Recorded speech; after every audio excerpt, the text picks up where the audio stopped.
Master minds commerce చదవాలనుకునే 10th inter విద్యార్థుల తొలి ఎంపిక. నమస్కారం, వెల్కమ్ టు సుమన్ టీవీ. నేను గీతాంజలి. గుప్త నవరాత్రులు రాబోతున్నాయి. అవేనండి వారాహి నవరాత్రులు. చాలా మంది గత సంవత్సరం నుంచి ఆచరిస్తున్న వాళ్ళు ఎప్పుడెప్పుడు నవరాత్రులు ప్రారంభం అవుతాయా, ఆ వారాహి మాతను ఎప్పుడు కొలుచుకుందామని ఎదురు చూస్తున్న వాళ్ళకి ఆ సమయం రానే వచ్చింది. అయితే ఈసారి ఎప్పటి నుంచి ఎప్పటి వరకు అంటే తారీఖుల్లో ముఖ్యంగా చూసుకుంటే నవరాత్రులు, అలాగే ఖచ్చితంగా పాటించవలసిన నియమాలు, చెయ్యవలసినవి చెయ్యకూడని పనులు, అసలు ఆ వారాహి మాతని మనం ఏమని వేడుకోవాలి, దేని గురించి అమ్మకు ఈ దీక్షగా తీసుకోవాలి, మొత్తం ఈ 9 రోజుల పాటు చేయవలసిన పనులేంటి, ఇవన్నీ కూడా తెలుసుకుందాం. వివరించేందుకు ప్రస్తుతం మనతో పాటు ఉన్నారు ప్రముఖ జ్యోతిషులు బ్రహ్మశ్రీ నందిభట్ల శ్రీహరి శర్మ గురువు గారు. వారితో మాట్లాడదాం. గురుగారు నమస్కారం అండి. వాగర్థావివ సంపృక్తౌ వాగర్థ ప్రతిపత్తయే జగతః పితరౌ వందే పార్వతీ పరమేశ్వరౌ.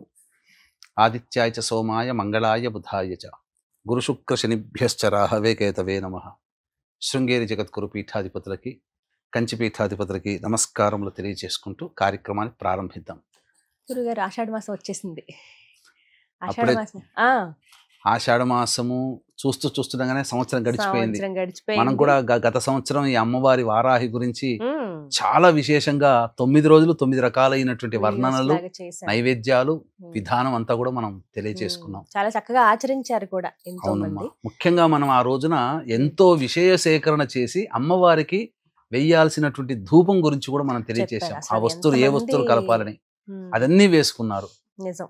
అవన్నీ కూడా ఈసారి వృద్ధం. అయితే ముందుగా అందరికి కొన్ని సందేహాలు ఉంటాయి గురుగారు, ఎప్పటి నుంచి ఎప్పటి వరకు రోజులు ఒకటి, దాంతో పాటుగా ఏమేమి సిద్ధపరచుకోవాలి, ఎలా ఏమిటి, ఎవరెవరు చేయాలి, అసలు ఎలా పూజించాలి, ఇలా చాలా సందేహాలు ఉన్నాయి. ముందుగా ఒక్కొక్క ప్రశ్న మీ ముందు ఉంచుతాను. నవరాత్రులు, ఈ గుప్త నవరాత్రులు ఎప్పటి నుంచి ఎప్పటి వరకు అండి? మనకు ఈ జూన్ 26వ తారీఖు నుంచి ప్రారంభమై జూలై 4వ తారీఖుతో సమాప్తమవుతుంది వారాహి నవరాత్రులు. అయితే నవరాత్రులు మనకు మొత్తము సంవత్సరానికి 4 నవరాత్రులు వస్తాయి. ఒకటి ప్రత్యక్ష నవరాత్రులు, 2 గుప్త నవరాత్రులు. ప్రత్యక్ష నవరాత్రులు అంటే ఆశ్వీజ మాసంలో, చైత్ర మాసంలో వచ్చే నవరాత్రులు. గుప్త నవరాత్రులు అన్నప్పుడు ఆషాఢ మాసంలో, మాఘ మాసంలో వచ్చే నవరాత్రులు. ఈ ప్రత్యక్ష నవరాత్రులు 2 కూడాను లలిత అమ్మవారికి ప్రకటితమైనటువంటివి. గుప్తమైనటువంటి మాత్రం లలిత అమ్మవారికి దుష్ట సంహారంలో సహాయం అందించినటువంటి వారాహి, రాజేశ్వరి అమ్మవార్లకు సంబంధించిన నవరాత్రులు. మొత్తం చూసుకుంటే 3 దేవతలకు సంబంధించిన నవరాత్రులుగా చెప్పవచ్చు. ఇప్పుడైతే జూలై 4 వరకు అండి. జూలై 4 వరకు, 26 నుంచి జూలై 4 వరకు. విశేషం ఏంటో చెప్పమంటారా? ఈ యొక్క ఆషాఢ నవరాత్రులు అంటే గుప్త నవరాత్రులు ప్రారంభమై వారాహి నవరాత్రులు ప్రారంభమయ్యేది ఆరుద్ర నక్షత్రంతో, సమాప్తమయ్యేది చిత్తా నక్షత్రంతో అయినప్పటికీ కూడా ప్రదోషకాల సమయానికి స్వాతి నక్షత్రం ఉంటుంది. దివ్యమైనటువంటి నక్షత్రం రోజున ఆ రోజు సమాప్తమవుతుంది. కాబట్టి 2 కూడా రాహు నక్షత్రాలు. రాహు అంటే కేవలం మొండె మాత్రమే అని చెప్పి ఉన్నది. మనకు వారాహి అమ్మవారి యొక్క రూపము గనక చూసుకుంటే కంఠం వరకు కూడా స్త్రీ రూపము, కంఠము నుంచి మళ్ళీ వరాహ రూపం. అంటే ఇక్కడ ఆ అమ్మవారికి సంపూర్ణంగా సరిపోయే తత్వము ఇక్కడ రాహుతత్వముతో ఉన్నటువంటిది కానీ చెప్పవచ్చు. కాబట్టి ఎవరైతే చాలా మంది ఇప్పుడు సమస్యలతో బాధపడుతున్నటువంటి వాళ్ళు ఉంటారో, ఇది అద్భుతమైనటువంటి నవరాత్రులుగా ఈ సంవత్సరం చెప్పవచ్చు అమ్మ. ఇంక అంతకంటే ఇంకా వేరే మాట నేను చెప్పలేను, కానీ అద్భుతం, అద్భుత అని చెప్పవచ్చు. అయితే అందరూ ఆచరించవచ్చా అనేది ఒక పెద్ద ప్రశ్న గురువు గారు. చాలా మంది అదే అడుగుతుంటారు, ఆచరించాలా, అందరూ చేసుకోవచ్చా, గుప్త నవరాత్రులు కదా? అయితే ఇక్కడ ఒక సంకటం ఏంటంటేనమ్మా, ఈ అమ్మవారు తీక్ష్ణమైనటువంటి స్వభావం కలిగినటువంటి అమ్మవారు, క్రోధ రూపము, ఇవన్నీ కూడా. కాబట్టి చేసేటప్పుడు జాగ్రత్తలు పాటించాలి. ఇప్పుడు మనం బాంబు పడితేనే భయం అంటుంటాం, మరి బాంబులు తయారు చేస్తున్న వాళ్ళు తయారు చేయట్లేదా? దానికి తగ్గట్టు ప్రికాషన్స్ తీసుకుంటున్నారు కదా.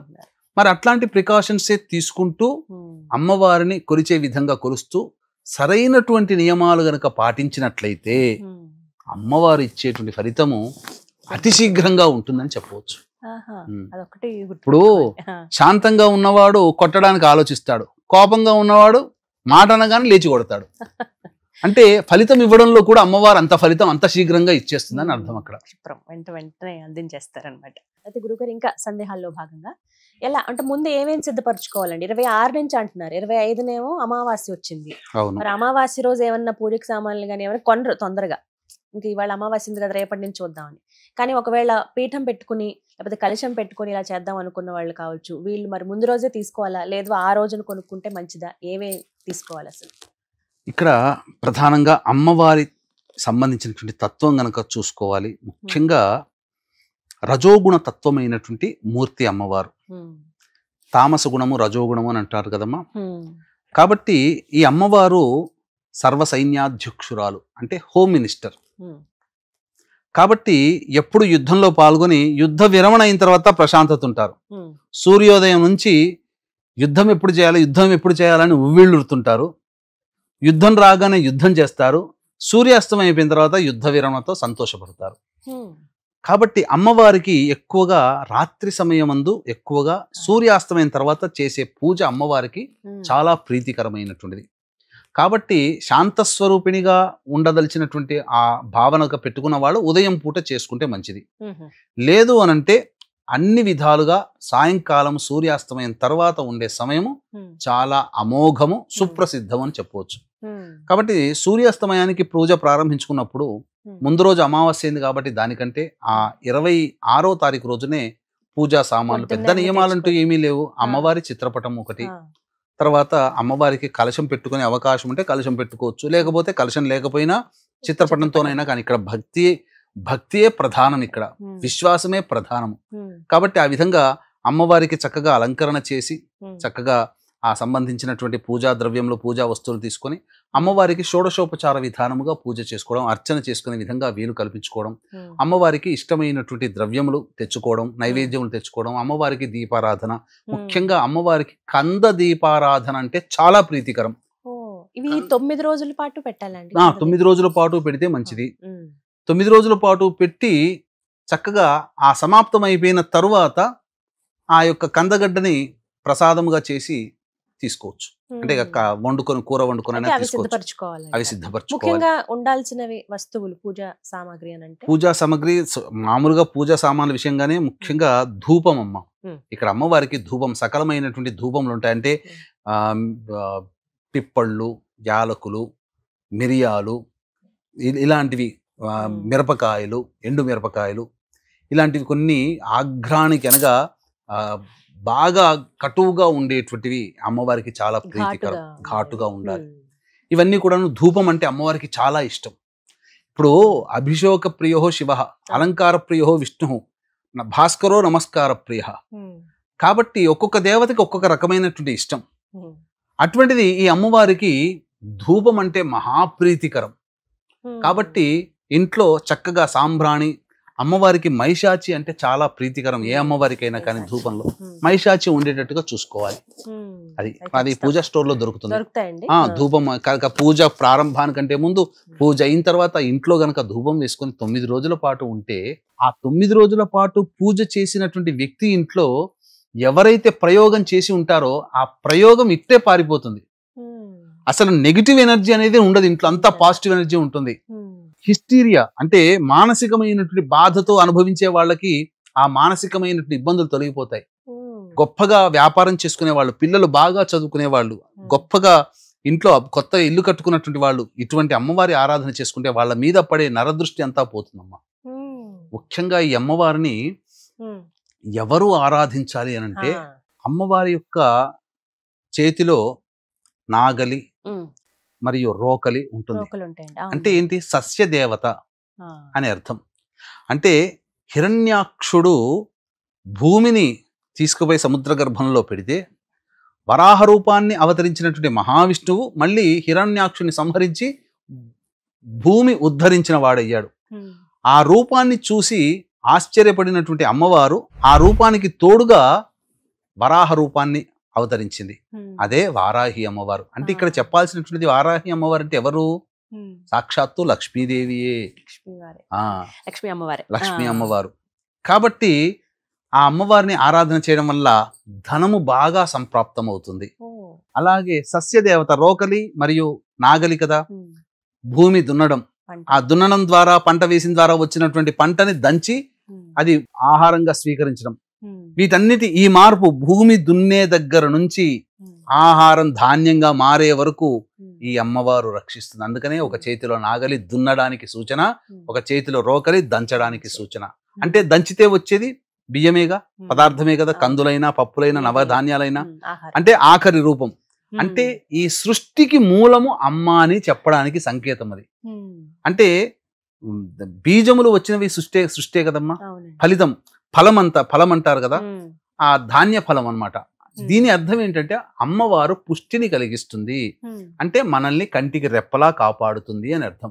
ముఖ్యంగా రైతులు ఈ అమ్మవారిని గనక ఆరాధన చేసుకుంటే ప్రతిరోజు, ఇప్పుడు ఎందుకంటే వర్షాలు పడేటువంటి సమయం దున్నుతుంటారు కదా, పోయేటప్పుడు ఆ యొక్క అమ్మవారి వారాహి అమ్మవారికి ఒకసారి నమస్కారం చేసుకొని, ఆ నాగలికి నమస్కారం చేసుకొని దున్నితే ఆ దున్నినటువంటి కారణం చేత అది సస్యశ్యామలం అవుతుంది.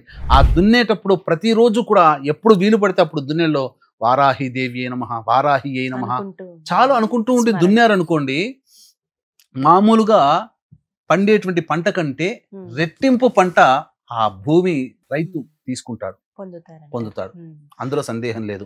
శత్రుంజయము, అమ్మవారింటి సర్వసైన్యాధ్యక్షురాలు, శత్రువుల మీద విజయాన్ని మధుకైటములు శుంభరిశుంభులు సంహరించినటువంటి దాంట్లో ప్రధాన భూమిక పోషించినటువంటి అమ్మవారు కాబట్టి ఈ యొక్క అమ్మవారిని ఆరాధన చేయడంలో శత్రుంజయత్వం కలుగుతుంది. శత్రు అంటే ఇక్కడ మనిషిని అనుకోకూడదు, తప్పు. ఎందుకంటే సాటి మనిషిని ఎప్పుడూ మనం శత్రువుగా భావించకూడదు.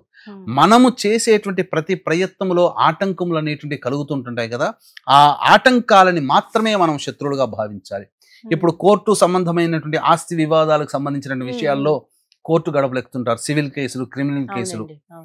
ధర్మబద్ధమైనటువంటి వ్యక్తులు కూడా బాధలు పడుతూ ఆ కోర్టుల చుట్టూ తిరిగేటువంటి వ్యక్తులకి న్యాయం జరగాలనుకున్నప్పుడు సందర్భంలో, ప్రస్తుత కాలంలో అధర్మమే రాజ్యమేలుతున్న సందర్భంలో న్యాయం ఉన్నవాళ్ళు న్యాయబద్ధంగా ఆ కేసుల నుంచి బయటపడాలన్నా, ఆ కేసుల్లో విజయం పొందాలన్నా ఈ వారాహి నవరాత్రులను గనక ఆరాధన చేసినట్లయితే తప్పకుండా వాళ్ళకి న్యాయం సంభవిస్తుంది. ఎందుకంటే అమ్మవారు ధర్మ పక్షాన ఉంటుంది.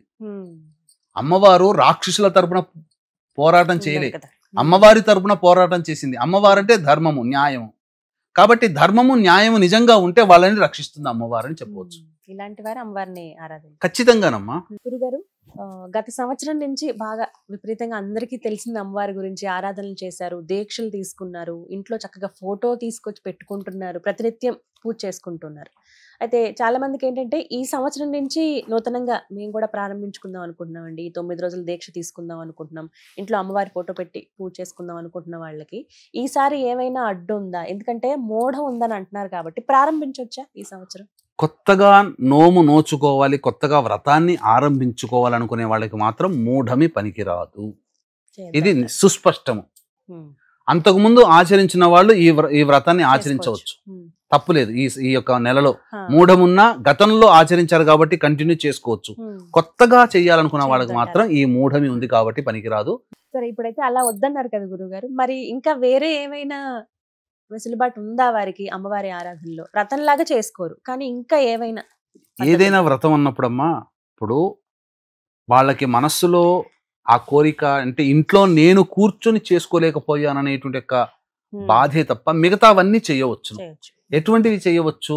దగ్గరలో వారాహి దేవాలయం ఉంటే ఆ వారాహి దేవాలయానికి ప్రతిరోజు వెళ్ళడం, అర్చనాది కార్యక్రమాలు జరిపించుకోవడం, అమ్మవారికి హారతులు ఇవన్నీ చూడడం, అభిషేకాలు చూడడం, సంకల్పం చెప్పించుకోవడం, అది చేయవచ్చు.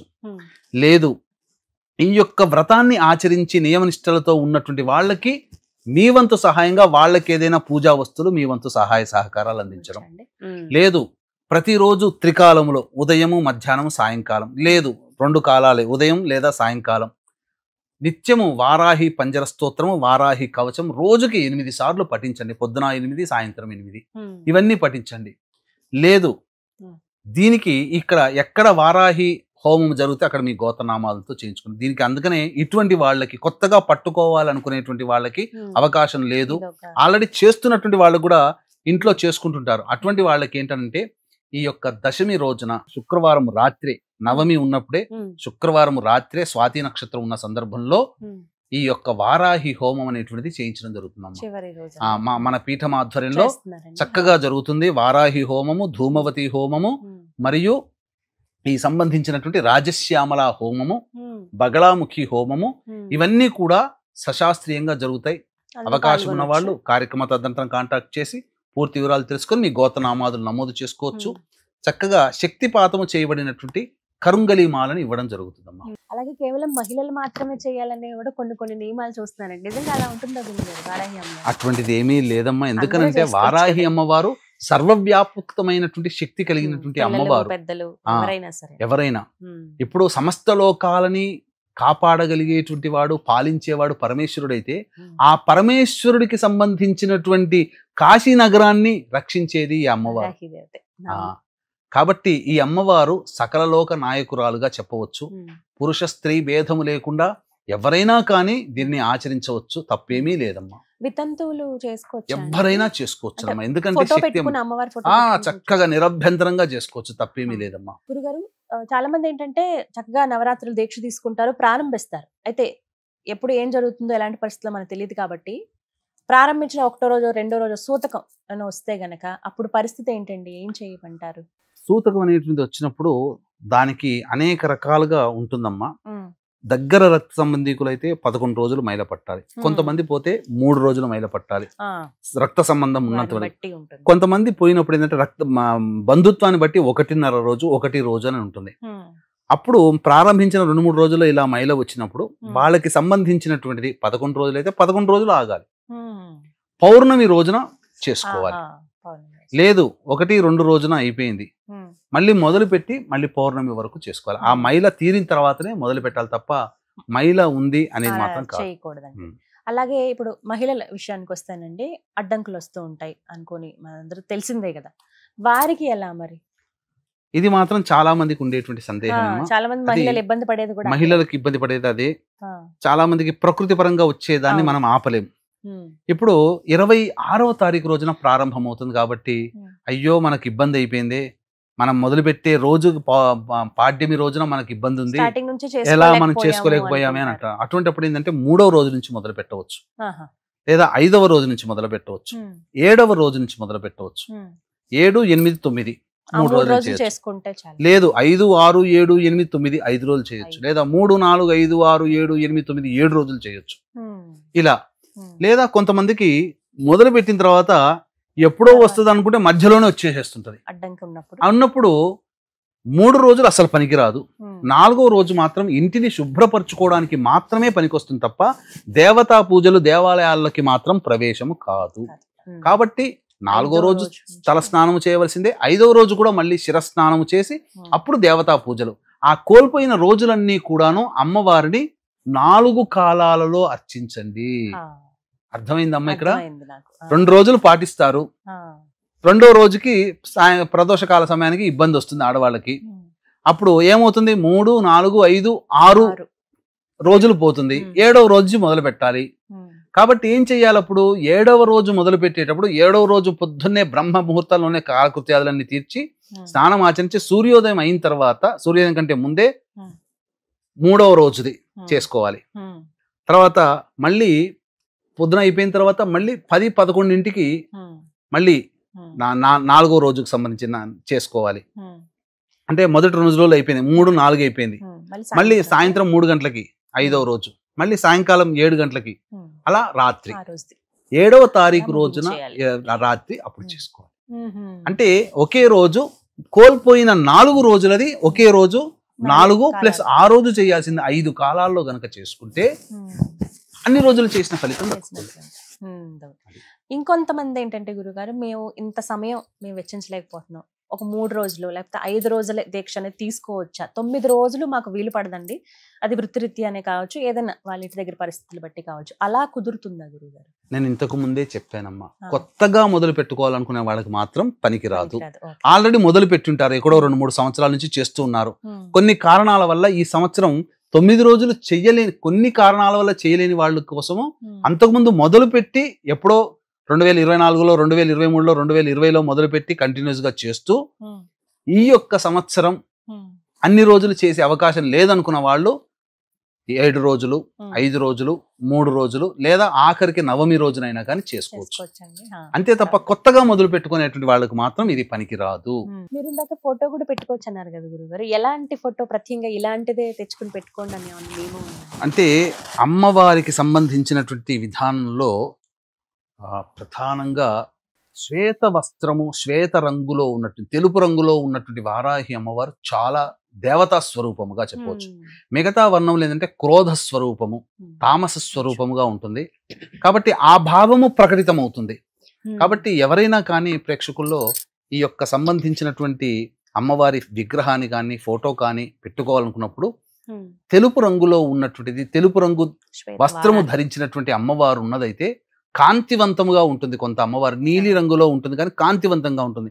ఆ ఫోటో కూడా పెట్టుకోవచ్చు. అంటే ఒక కాంతి కనబడాలి. రాక్షసత్వం అంటే ఏంటి? చీకటి. దైవత్వం అంటే ఏంటి? వెలుగు. కాబట్టి కాంతివంతముగా ఉన్నటువంటి అమ్మవారి చిత్రపటం చాలా శ్రేయస్కరం. ఈ నలుపు రంగు లేదా గచ్చకాయ కలర్, యాష్ కలర్ ఉన్నటువంటివి, ఎరుపు రంగు, ఇవన్నీ కూడా క్రోధతత్వాన్ని సూచిస్తాయమ్మా. కాబట్టి శ్వేతవారాహి అమ్మవారి ఫోటో తెచ్చుకుని, శ్వేతవరాహి అమ్మవారు ముఖ్యంగా వస్త్రము కూడా ఆకుపచ్చ రంగు వస్త్రము శ్రేష్టకరం, విజయత్వాన్ని ఇస్తుందమ్మా. అదొకటి. ఇవన్నీ కూడా ముందే సిద్ధపరచుకుని తెచ్చుకుని పెట్టుకోవాలి. సమయం ఉంది కానీ చాలా మంది ఏంటంటే తొందరగా అన్ని సిద్ధపరచుకోవాలనే ఆలోచన, ముందుగానే చేసుకోవాలనే ఆలోచన. తర్వాత ఇప్పుడు చివరి రోజు 4వ తారీఖు శుక్రవారం వచ్చింది కదండి, మరి ఆ రోజు అక్కడితో ఉద్యాపన అంటే ముగించినట్టేనా, తర్వాత రోజుకి చూడాలంటారా దశమి? 9 రోజులు చేసుకుని, ఎందుకంటే చాలా మందికి సందేహం కూడా శుక్రవారం నాడు వచ్చింది.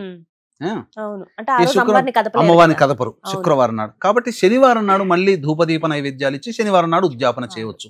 అసలు వాస్తవానికి చెప్పమంటారమ్మా, నవరాత్రులు అంటే 9 గని కాదు, అక్కడ పౌర్ణమి వరకు చేయాలి. పౌర్ణమి నాడు ఉద్యాపన చేయాలి అసలు. ఆషాఢ పౌర్ణమి వరకు అసలు పాటించాలి. కానీ ఏంటంటే 9 రోజులు చేసి ఉద్యాపన చేస్తారు. మనకు వచ్చి ఏంటంటే ఈ యొక్క 4వ తారీఖు రోజున శుక్రవారం అయింది కాబట్టి శుక్రవారం నాడు అమ్మవారిని కదపకూడదు. కాబట్టి పైగా లక్ష్మీ స్వరూపం వారాహి అమ్మవారు మళ్ళీ శుక్రవారం నాడు. కాబట్టి విశేషం అమ్మ, లక్ష్మీ స్వరూపమైనటువంటి వారాహి అమ్మవారికి ఆఖరి రోజు శుక్రవారం లక్ష్మీ సంబంధించిన వారం అవ్వడం చాలా విశేషం. స్వాతి నక్షత్రం అవ్వడం ఇంకా విశేషం. కాబట్టి తెల్లవారితే శనివారం రోజు స్వాతి నక్షత్రం ఉంటుంది, అప్పుడు ఉద్యాపన చేయవచ్చు. ఎంత విచిత్రం అంటే, ఎంత గొప్ప యోగం అంటే, మళ్ళీ చెప్తున్నానండి, ఆరుద్ర నక్షత్రంతో మొదలై స్వాతి నక్షత్రంతో మనం పూర్తి చేస్తున్నాం. చాలా విశేషాలు, చాలా విశేషం. గత సంవత్సరం లాగానే మీ నుంచి మేము కోరుకునేది ఏంటంటే, ఏ రోజు ఏ విధంగా అమ్మవారిని పూజించుకోవాలో తెలియజేయండి గురువు. తప్పకుండా వీడియోస్, ఎందుకంటే సమయాభావం వల్ల ఇప్పటి వీడియో ఏమేమి సిద్ధపరచుకోవాలి, చేయవలసినవి చేయకూడని వీడియోలో మాట్లాడాము. నవరాత్రులు ఏ రోజు అమ్మవారిని ఏ విధంగా ఏ రూపంతో కొలవాలి, అవన్నీ విషయాలు మనం వివరంగా మనం తెలియజేద్దాం. తప్పకుండా అన్ని విధానంగా వారాహి అమ్మవారికి సంబంధించినటువంటి నాకు తెలిసిన మేర, వ్యక్తిగతంగా నాకు తెలిసిన మేర జ్ఞానాన్ని మీకు పంచుతాను. అందుకనే దీన్ని దృష్టిలో పెట్టుకునే ఈ 9 రోజుల పాటు చక్కగా చేసుకోలేని వాళ్ళు, ఆల్రెడీ 9 రోజులు చేసుకున్నటువంటి వాళ్ళు, అసలు మాకు చేయడానికి పూజకి అవకాశం లేదు, మేము చేసుకోలేకపోతున్నాం అనుకుంటున్న వాళ్ళందరికీ కూడా వెసులుబాటుగా ఆ యొక్క నవమి తిథి రోజున రాత్రిపూట మన పీఠం ఆధ్వర్యంలో చక్కగా నియమనిష్ఠులతో మంచి ఉపాసనా పరులైనటువంటి పండితుల చేత ధూమవతి, బగలాముఖి మరియు వారాహి, రాజశ్యామల హోమాలు చాలా చక్కగా శాస్త్రయుక్తంగా జరుగుతాయి. అవకాశం ఉన్న వాళ్ళు కార్యక్రమ తంత్రం కాంటాక్ట్ చేసి మీ గోత్రనామాదులు నమోదు చేసుకోవచ్చు. చక్కగా హోమాన్ని కూడా వీక్షించొచ్చండి. చక్కగానమ్మా ఈ కార్యక్రమంలో పాల్గొన్న వాళ్ళకి శక్తిపాతం చేయబడినటువంటి శంకరంగలి మాలను కూడా అందివ్వడం జరుగుతుంది. అన్ని అదృష్టమే. ప్రత్యేకించి వారాహి ఎప్పుడెప్పటి నుంచో ఎదురు చూస్తూ ఉన్నారు. ఇవన్నీ దృష్టిలో పెట్టుకుని ముందుగా ఇవన్నీ సిద్ధపరచుకుంటే మంచిదంటారు. ధన్యవాదాలు గురువు గారు. సర్వం శ్రీ ఉమామహేశ్వర పరబ్రహ్మార్పణమస్తు.